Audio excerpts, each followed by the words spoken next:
Good morning, guys. As I promised last week, so we'll be looking at the remaining three parts of SQL that we want to cover, which is date functions, using sequences, and injections. So I'll start off with using sequences, right? So what are sequences? Sequences are sets of integers like 1, 2, 3, like that, right? that are generated in order of demand.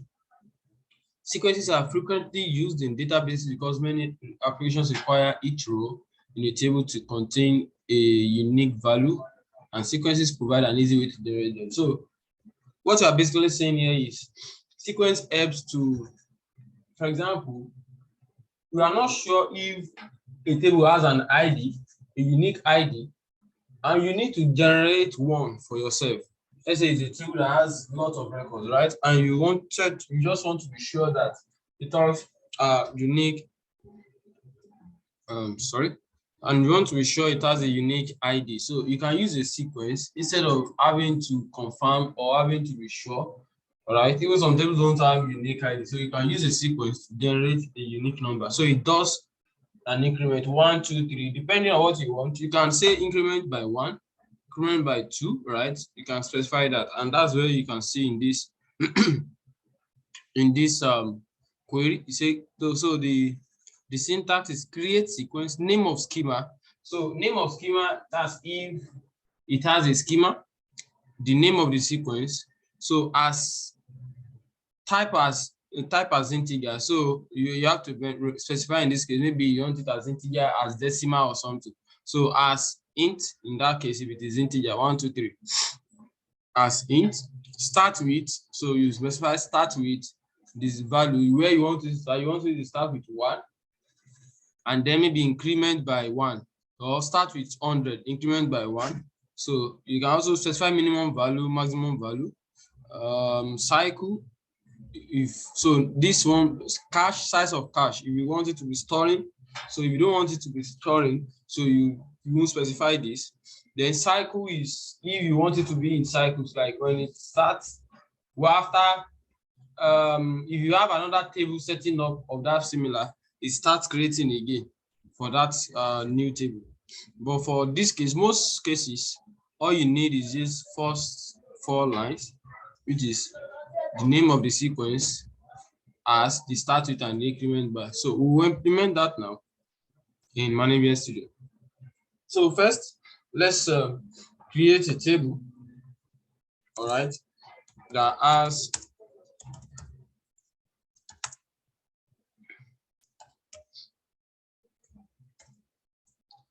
let's say ID,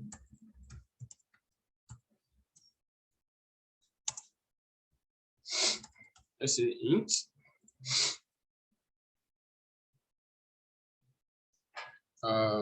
name,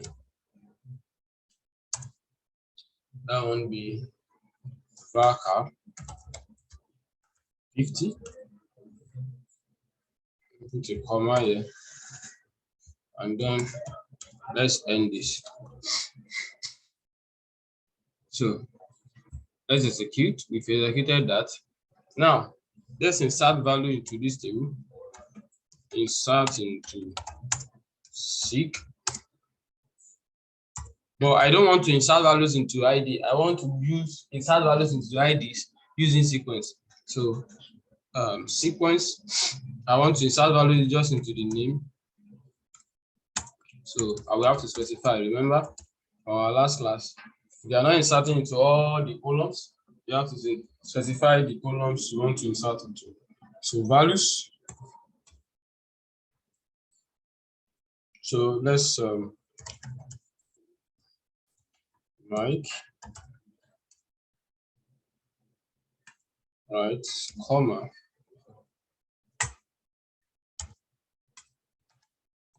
Segun, comma, Shade, comma, Ife. So let's just do these 4 columns. let's start 4 rows. So let's select start from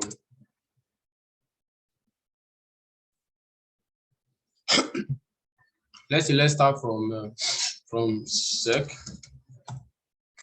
Let's run it.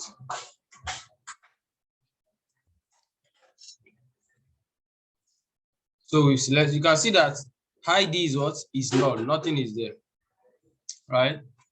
So now what are we going to do? We now create, let's create sequence to fill it up. So create sequence. So the name of our sequence is sec ID. Sec ID.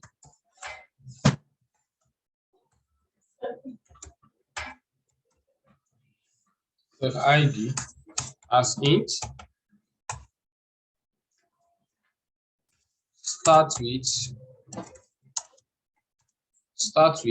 let's start with 5, right?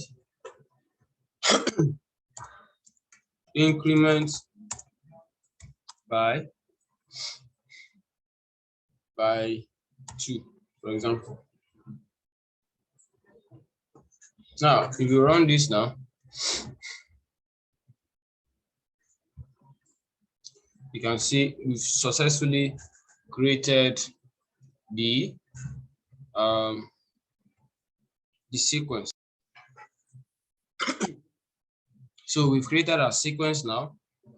Now the next thing is for us to now replace, remember, to now replace this ID with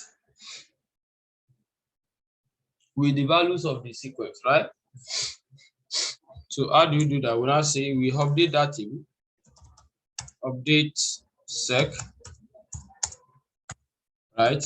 Set what ID equals next value for sec underscore ID.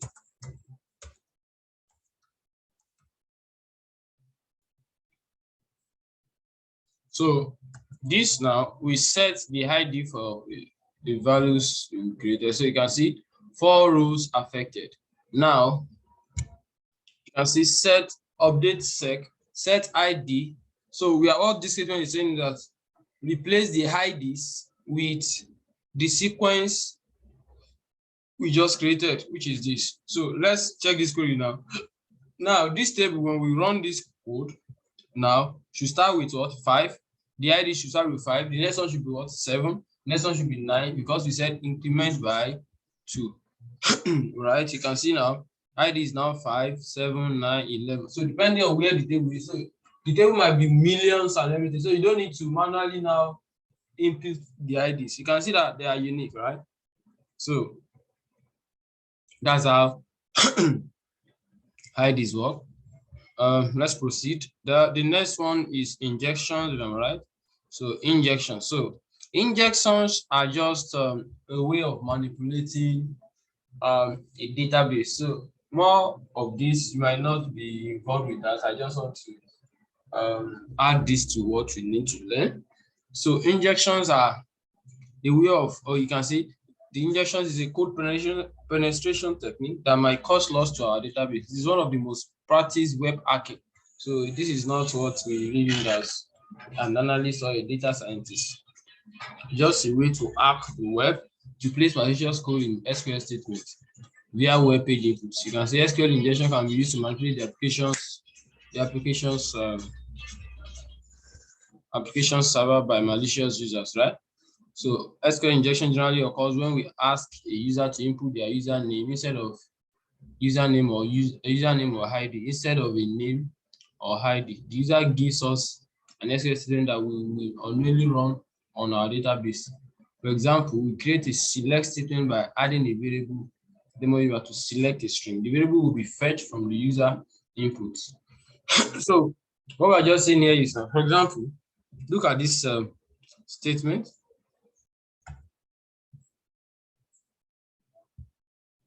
Look at this statement, select star from employee where employee ID is this, or so this other part, let me copy this code.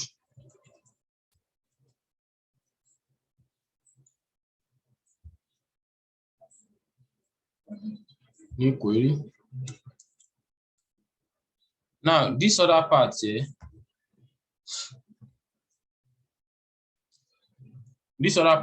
is just to say if this ID is true, then execute this. So normally a user is not supposed to have access to do this. So that's why we call it, it's like an hacking of that website. So it is not allowed, right? So let's say, for example, let's look at the table just created, which is sec, where ID is 5, right? Or let's run this. Okay, sorry.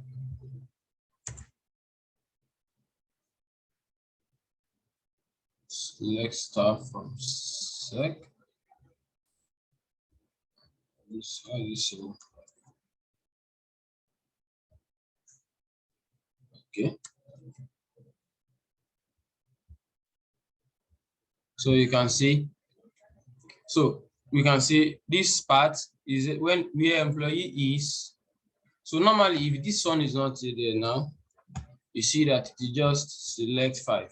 But because this guy is still there, you can see that when we run that code, you can see that it's still fetching everything. So this is a way of maliciously imputing stuff into the database. This case now, with this one, there now, someone can be able to, instead of him being able to access his own, let's say, and like an individual, this person's ID, my own ID is 5. So I can only, I mean, by the database administrator, I've been given access to only say if I do when a police as ID is 6, I won't see anything. To say error, that is not your ID. I can only check my ID, right? But the moment I introduce this guy here, which is what? An injection, it will allow me to now see other people's details, right? You can see now it's now fetching all the table. It will now allow me to see other people's details, which I'm not supposed. So, example, I want to see the salaries of other people. I'll now be able to see it. Which normally, if I put 6 or any ID that is not mine, I won't be able to see it. So that's what an SQL injection is. So you can also read more about that, but that's basically it. So now the last part I'll discuss here will be the date functions. Just like you have in Power BI and Excel, date functions you have here. You have what's it called? Get date. So get date returns the current date. So if I say get date, it will return the today's date. We'll look at them. All right. There is also date part. Now date part helps you to, maybe you want to return the month part or the year part or the day part of a date, right? You can use date parts. There's also day, there's also month, right?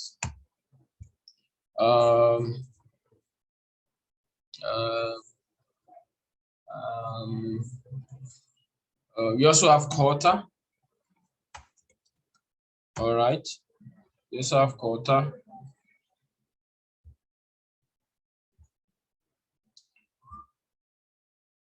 So date part, get date, year, month, quarter is date, and the rest. So I just want to look at this.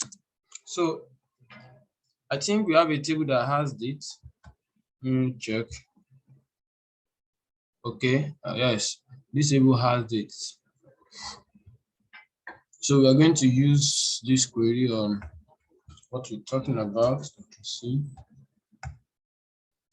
Let me bring this query. Let me remove this. All right, so when we select star, we have this. These are different dates. So I can say select sex. Instead of this date now, I want to just select the month. So I'll just say select the date now. I'll just say date part. All right, date part. What I want is month, for example.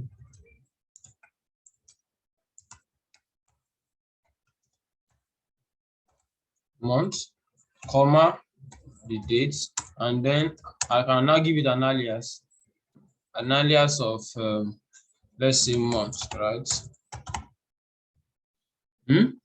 As month, and then here now it will now return just a month instead of returning the whole date.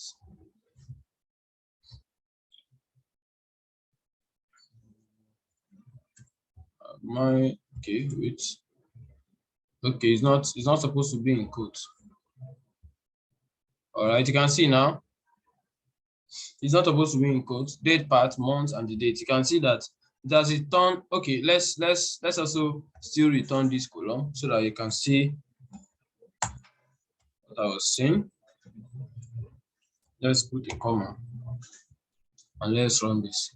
So you can see that the month there is July, February, then like that. So it's returning the month part. So if I want to return the day part, I'll just say day, and that brings the day part. You can see the day 02222222.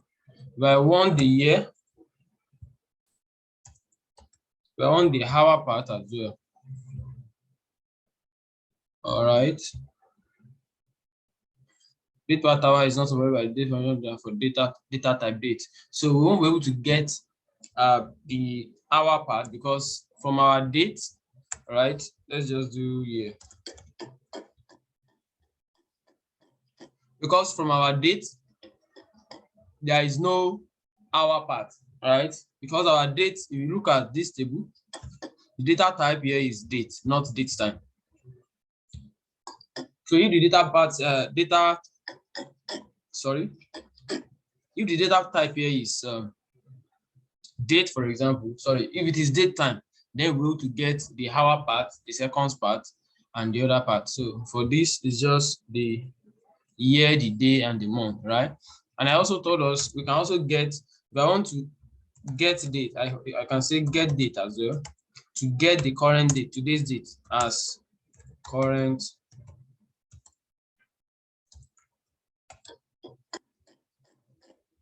I'll have to put comma here.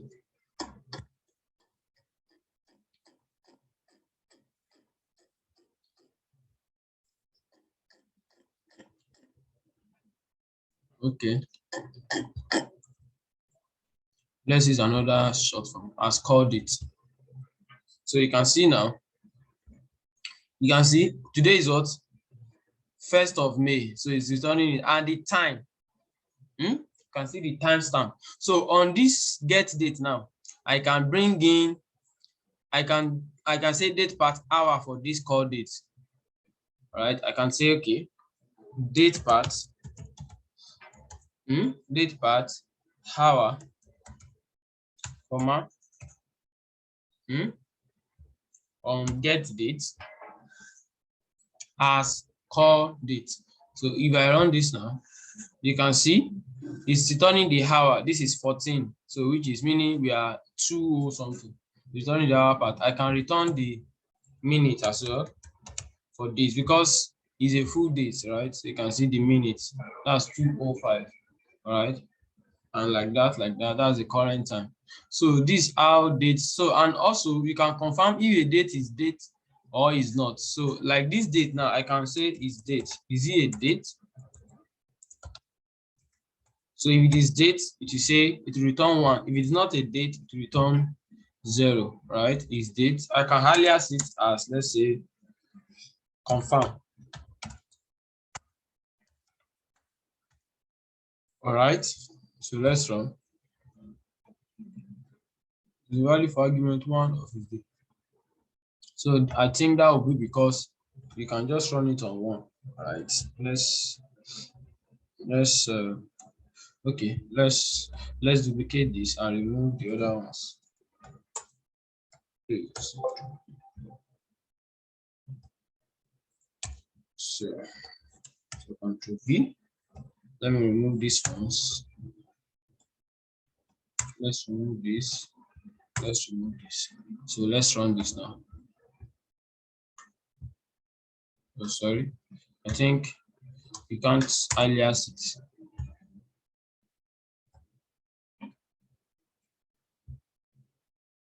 The data type date is the value for argument one of its date.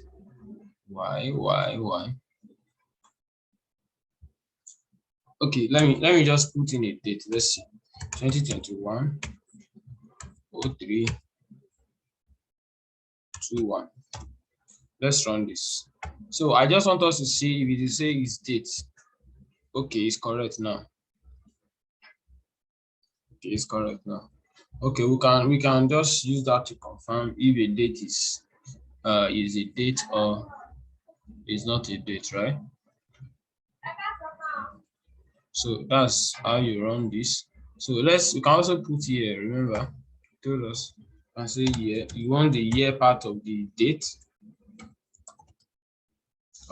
column. So instead of using date part, all right, you can see instead of using date part, you can also use the year. I think you can also use the month. All right. You can see, and also the day.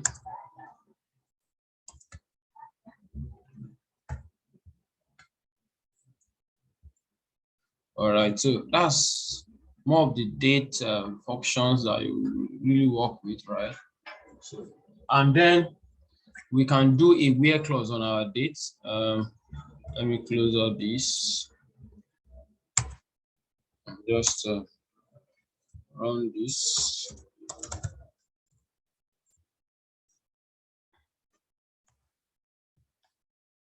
So look at this, for example. This is a table, right?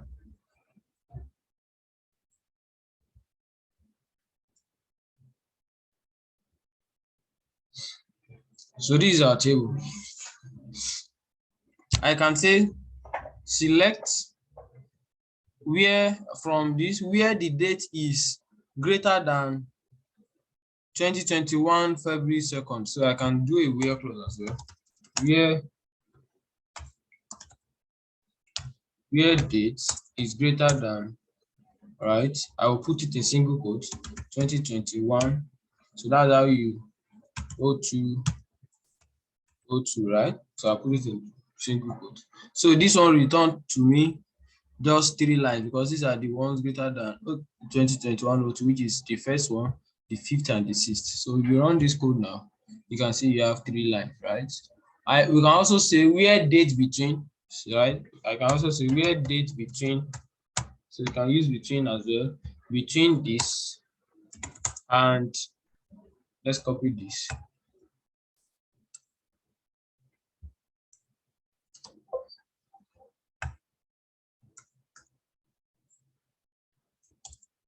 Where date between, we can also do this. So to give us a range of dates, you can see it to return all. But if we say March, for example, to still return the February because there is no March there, you see.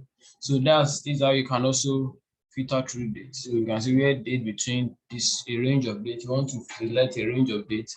You want to select date greater than, you get it, or you can instead of using between, right? You can also use greater than or equal to. So I can say instead of using between, I can say where date is greater than or equal to 2021 0202, and I will tell again date is less than or equal to. So what am I saying here? I'm saying greater than or equal to. I'm saying start from this, end at this, less than or equal to. It must not pass this. So this will still give us the same answer as we have. So you can use between, you can use this statement as well. So anyone that works. So those are the major date functions you work with, except for the hours, and then told us how you get dates. So it return the current date and all that. So this will be coming to the end of our SQL session. So we'll send our project, all right, and then as we do project, I want to entertain more questions and see how far we've grown. So when we meet, I want us to um, bring in questions, things you want to see and that, and practice more, right? So especially with the AdventureWorks database that we have, practice more with it and get yourself acquainted. So that should be all for now. I hope you've really taken something. I believe you've um, learned a lot, right? So now I'll take us through the installation process of Python. So we can start with that. All right, so let's go to a browser. So on your browser, you just type Python, download, Python 3, so Python 3 download. All right, so immediately you say Python 3 download, you see the latest there, 3.85. You can see this is the latest. Just click on the latest. All right.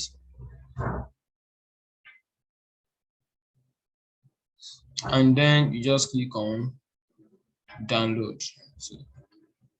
So downloads. You can see download. Okay, there is one other one, Python 3.10.4. You can download it. So instantly when you click on this, it starts downloading. All right. Now, I think I have one set up here. So let me look at it. If I have it, so that I will just send it together with this video instead of us having to install it, right? So I want to check Python. Okay, so I have one set up here, Python 3.10.3, which should be fine for us. So I will send this instead of us downloading. But if there is a need for us to download, that is how you go through it. And you click on download and you download. So immediately you download. During the download process, it will ask you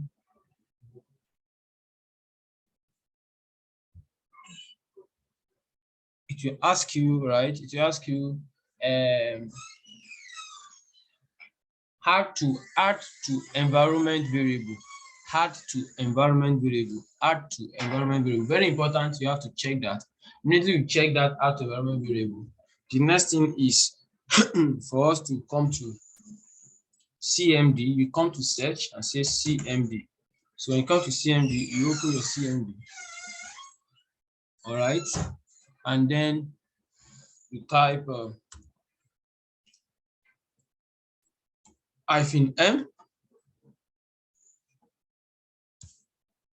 and then pip install Jupyter notebook.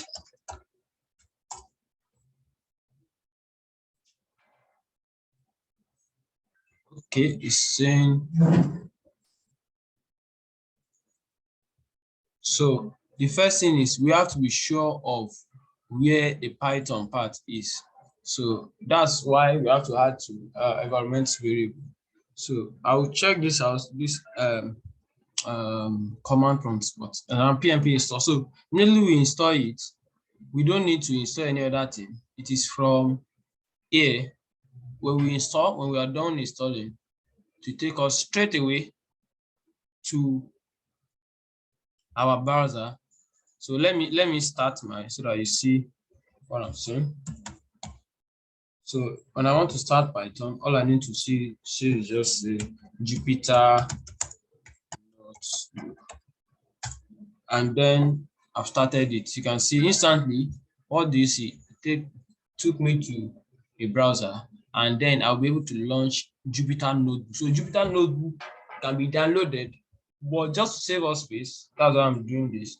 It can be downloaded. When you download it, you'll be able to use it. But this one, I don't need to download. I'm using it from the browser directly. So if I want to code now, just say come to new and then say Python 3. Then it will open where I can write my code. So here now I can start writing my code and say, let's say print 2, 3 plus 4. Right.